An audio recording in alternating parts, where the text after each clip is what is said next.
সুপ্রিয় শিক্ষার্থী, কেমন আছো তোমরা সবাই? আশা করি সবাই সকলে ভালো আছো। আমি আলমোহন বরাবরের মতো রয়েছি এমএমআইসি টেকের পক্ষ থেকে। তোমাদের নতুন কারিকুলামের প্রত্যেকটা ভিডিও আমাদের চ্যানেল থেকে প্রকাশিত হয়। তো সবাই খেয়াল করো, এখানে প্লেলিস্ট আকারে তোমাদের 6, 7, 8, 9, 10 প্রত্যেকটা ক্লাসের এই ভিডিও সাজানো আছে। তোমাদের পছন্দ অনুযায়ী ভিডিও তোমরা এখান থেকে সংগ্রহ করতে পারো। এছাড়াও তোমরা প্রত্যেকটা ভিডিওর ডেসক্রিপশন বক্সে লিংক দেওয়া থাকবে, সেখান থেকে তোমরা সেই ভিডিওগুলো সংগ্রহ করতে পারো। তো যারা আমার চ্যানেলে নতুন তারা অবশ্যই চ্যানেলটাকে সাবস্ক্রাইব করবে এবং পাশে থাকা বেল আইকনটি বাজিয়ে দিবা।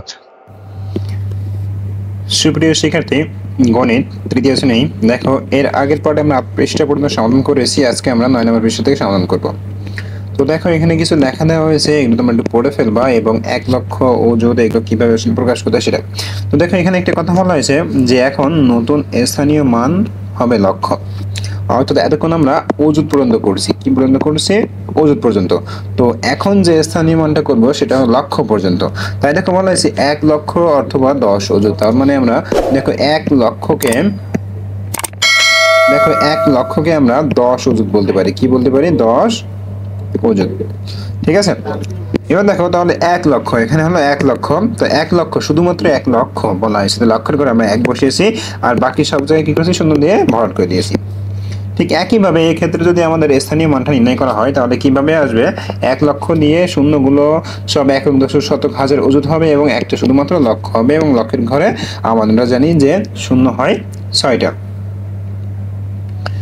তো দেখো, এরপরে আমরা আসি। দেখো, এখানে বলা হয়েছে বাংলাদেশের একটি পৌরসভার মোট জনসংখ্যা 80,699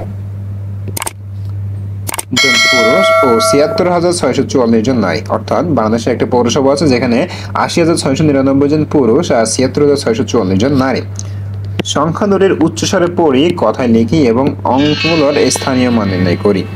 তাহলে দেখো, আমাকে 3টা কাজ করতে হবে। প্রথমত পড়তে হবে সুন্দর করে, পড়ার পর এটা কথা লিখতে হবে এবং তারপরে আমার এটার স্থানীয় মান নির্ণয় করতে হবে। তো চলো আমরা এটার স্থানীয় মান নির্ণয় করে ফেলি।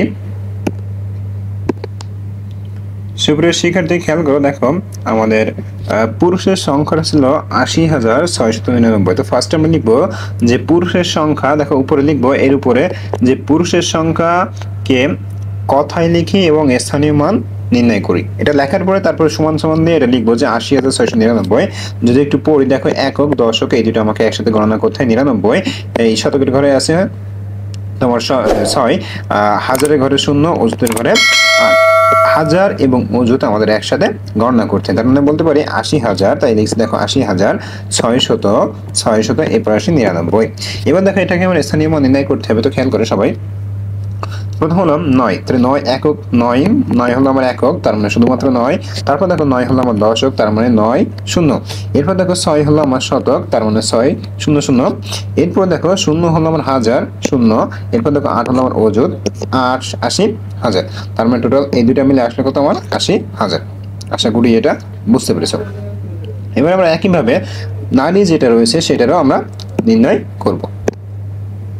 তো সুপ্রিয় শিক্ষার্থী, দেখো খেয়াল করো, তোমরা লিখে নিবা যে এবার আবার নারী সংখ্যাকে কথায় এবং স্থানীয় মানে নির্ণয়। তো এটার পরে দেখো নারীর সংখ্যা আমি দিয়েছি, খেয়াল করো, আমি নারীর সংখ্যা তোমাদেরকে দিয়েছি 76,644। তো একটু খেয়াল করো, প্রথমটা একক, তারপরে দশক, তারপরে শতক, আর পরে যে দুইটা সেটা হাজার এবং অযুত। হাজার এবং অযুত মিলে আমাকে গণনা করতে হয়, তার মানে এটা হলো 76, যার ঘরে দিয়েছি 76,000। এবার দেখো শতকের ঘরে আছে 600, তার মানে আমি দিয়েছি 600।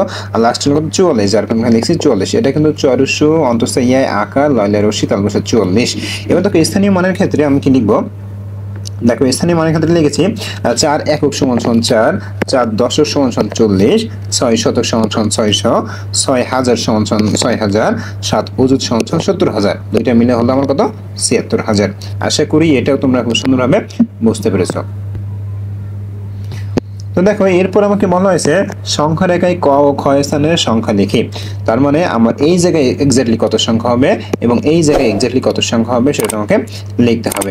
তো এটা লেখার আগে তোমাদেরকে আমি বলবো যে এখন যে আলোচনাটুকু করব সেটা খুব গুরুত্ব সহকারে এবং মনোযোগ সহকারে তোমাকে খেয়াল করতে হবে। তো দেখো, আমরা ফার্স্টে যে কাজটা করব, ফার্স্টে আমরা একটু এক নজরে কাঠি কয়টা আছে সেটা আমরা একটু গুনে নিব। তো প্রথম দেখো, আমরা এখান থেকে শুরু করব। দেখো প্রথম আমরা শুরু করবো 7000 এখান থেকে এবং 8000 পর্যন্ত এইটুকুর ভিতরে কয়টা কাঠি রয়েছে সেটা আমরা একটু গণনা করবো। দেখো একটা একটা দুইটা তিনটা চারটা পাঁচটা ছয়টা সাতটা আটটা নয়টা 10টা।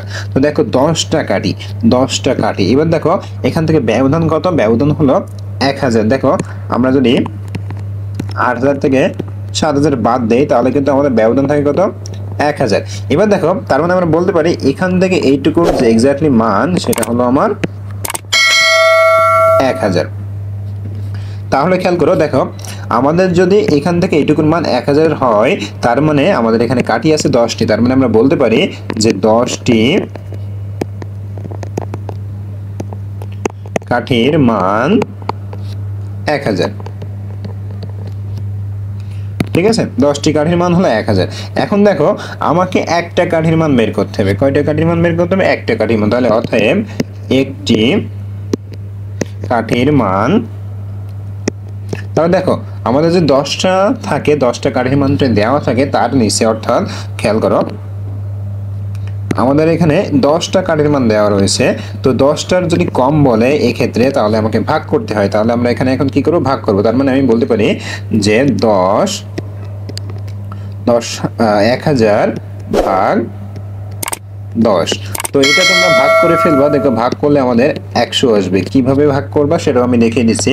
দেখো এই পাশে আমি লিখলাম 10 আর এই পাশে লিখলাম 1000। লেখার পরে দেখো আমরা দুইটা করে সংখ্যা নিব। তাহলে প্রথম যে দুইটা আছে এই দুইটার ভিতরে আমার 10 হয়, তো 10 এর ভিতরে 10 একবারই যায়, তার মানে 10।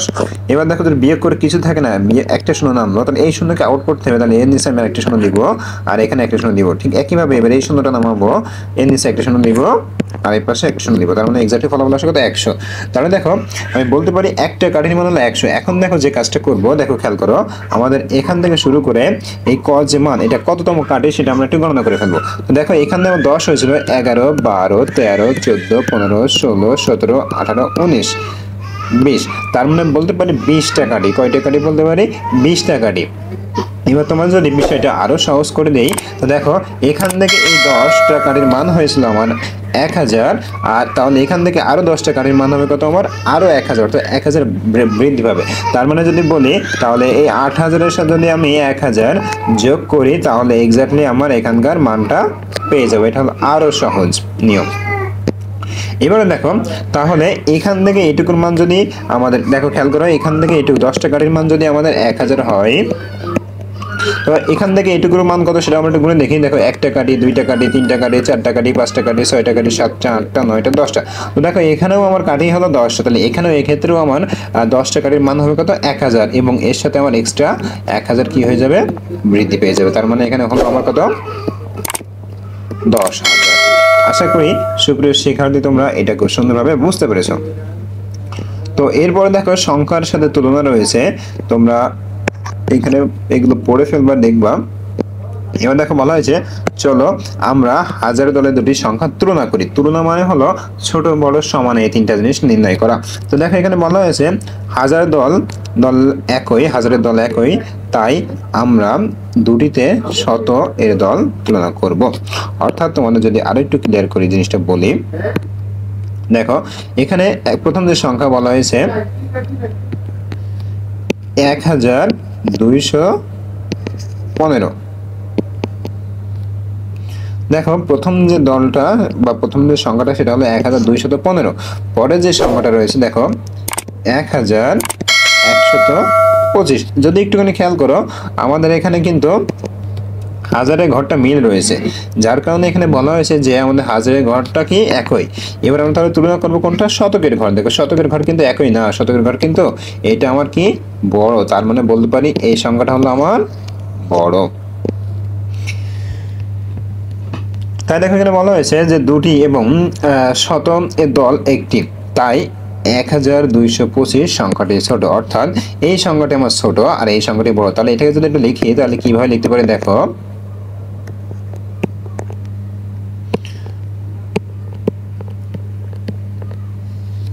দেখো একটু খেয়াল করে এটাকে যদি আমরা লিখতে যাই তাহলে আমরা কিভাবে লিখতে পারি? দেখো 1215 এটাকে বলা হয় বড় চিহ্ন আর এটা হলো 1125। এবার দেখো বলা হয়েছে নিচের সংখ্যা দুটি তুলনা করো। তাহলে আমরা 1 দাগ নম্বর দিয়ে লিখবো যে নিচের সংখ্যা দুটি এখন তুলনা করি।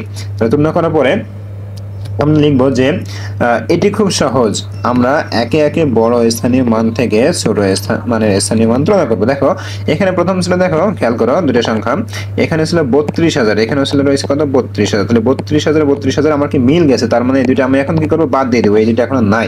তাহলে থাকলো কি দেখো, তাহলে এই পাশে থাকলো আমার 740 আর এই পাশে থাকলো 940। এবার আমরা শতকের যে স্থানটা, তো সেই স্থানটা তুলনা করবো। এখানে হলো শতকের স্থানে 7, এখানে আছে হলো 9। তাহলে এবার তোমরা বলো যে কোন সংখ্যাটা বড়। নিশ্চিত তোমরা বলো 9 সংখ্যাটি বড়। তার মানে বলতে পারি এই যে 32,940 এই সংখ্যাটা আমার কি বড়। তাহলে আমি এখন কি লিখতে পারি, দেখো এরপর দশকের স্থানীয় মান সর্বশেষে এককের স্থানীয় মান, এইভাবে আমাকে তুলনা করতে হবে। তো যখন তোমরা শতকের স্থানীয় মানটা তুলনা করে ফেলবা তখন আর তোমাদের দশক আর এককের স্থানে লাগবে না। তার মানে এখানে যদি তুলনা করতে যাই তাহলে জিনিসটা কিভাবে লিখবো, দেখো তাহলে এখানে লিখবো যে 32,740। এবার দেখো আর এই পাশে লিখবো কত 32,940। তো দেখো আমরা তুলনা করে কিন্তু এই সংখ্যাটা বড় পেয়েছি, যার কারণে এখানে ছোট চিহ্ন দিয়ে দিব, কারণ কি প্রথমটা আমার ছোট, এই জন্য। আশা করি এটা তোমরা খুব সুন্দরভাবে বুঝতে পেরেছো। সুপ্রিয় শিক্ষার্থী, আজকের ক্লাসটা আমাদের 10 নম্বর পৃষ্ঠা পর্যন্ত। এর পরের ক্লাসে আমরা আলোচনা করব 11 নম্বর পৃষ্ঠা থেকে। সবাই ততক্ষণ পর্যন্ত ভালো থাকো, সুস্থ থাকো এবং আমাদের সঙ্গেই থাকো। ধন্যবাদ সবাইকে।